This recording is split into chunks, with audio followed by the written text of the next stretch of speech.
Reviews. Star Trek Lower Decks Season 2 Episode 2 Review. Kayshon, his eyes open. The Lower Deckers tackles the meaning of going boldly in Starfleet and creates a perfect metatextual Star Trek episode in the process.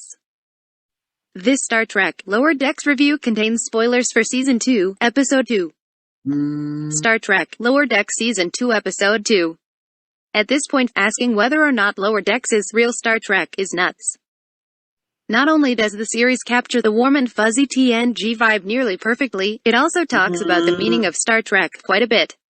In the Season 2 debut, Lower Decks examined the old TOS trope of a mortal suddenly having godlike powers and looked at what that meant from at least 3 different ways in 3 different storylines. But this week, Lower Decks is being a bit trickier. If we think of each episode of this series as like a treatise on the nature of a certain Star Trek concept, Kayshon, his eyes open, was all about competing definitions of what it means to be good at your job in Starfleet. And sometimes, when that happens, you end up meeting your double. Although the introduction of a Tamarian crewmember named Kayshon hogs the title of the episode, that's a bit misleading. Yes, Kayshon is from the same alien race as Captain Dathan in the wonderful TNG episode Darmok, but in this episode, Kayshon isn't really that big of a deal. You could argue that maybe the Tamarians' exclusively analogy-based language is a larger metaphor for Star Trek itself, but that doesn't really seem to be what the episode is going for here. Kayshon is a feature of the episode, but not its subject. Just like Much Ado About Boimler in Season 1 was about many other things other than Boimler, this episode is mostly about Mariner getting called out for being too reckless again, and the story of how Boimler himself makes it back to the Cerritos.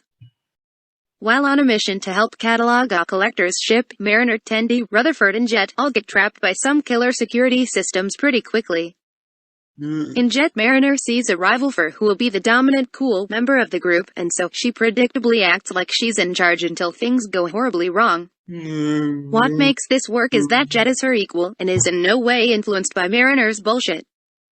But, unlike Captain Ramsey in Season 1, Mariner can connect with Jet by the end of the episode, because she figures out they actually have more in common than they don't.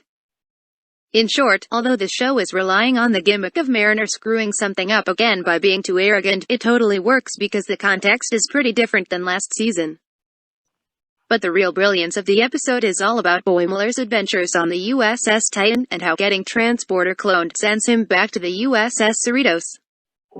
While on an undercover mission with some of the Titian's resident ass-kickers, Boimler finds himself defending the softer aspects of next-generation lore. When his Titan shipmates mock the fact that the Enterprise D used to have a regular string quartet, Boimler sticks up for the D and everything that crew was all about. By the end of the episode, Boimler realizes that the kind of missions that the Titan crew goes on aren't exactly why he signed up to be in Starfleet, and says it out loud. At the end of the episode, when his old buddies on the Cerritos ask him what the Titan was like, Boimler says, "It was a bunch of complex characters thrown into heavily serialized battles." Which always ended in mind-blowing twist which made me question the basic tenets of my reality. On some level, you could take this as Lower Decks poking fun at the season-long plot structures of its sister shows Discovery or Picard. The missions of the Cerritos are closer in feeling to what happened on the Enterprise D than anything happening on the newer shows. Though Strange New Worlds might be a throwback too. The point is, Lower Decks continues to give voice to old-school Star Trek, which, in this case, means 1990s Trek.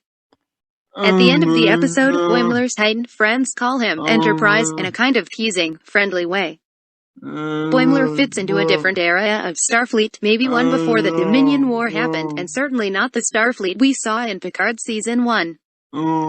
Next 04130736P720 PhD 1080 PhD Auto 360P about Conatix V 128366 about Conatix V 12836 But what Lower Decks is saying with this episode is that maybe all versions of Starfleet can exist alongside each other. Yes, sometimes Starfleet is all covert ops and phasering, like in the movie Into Darkness or like half of the S9.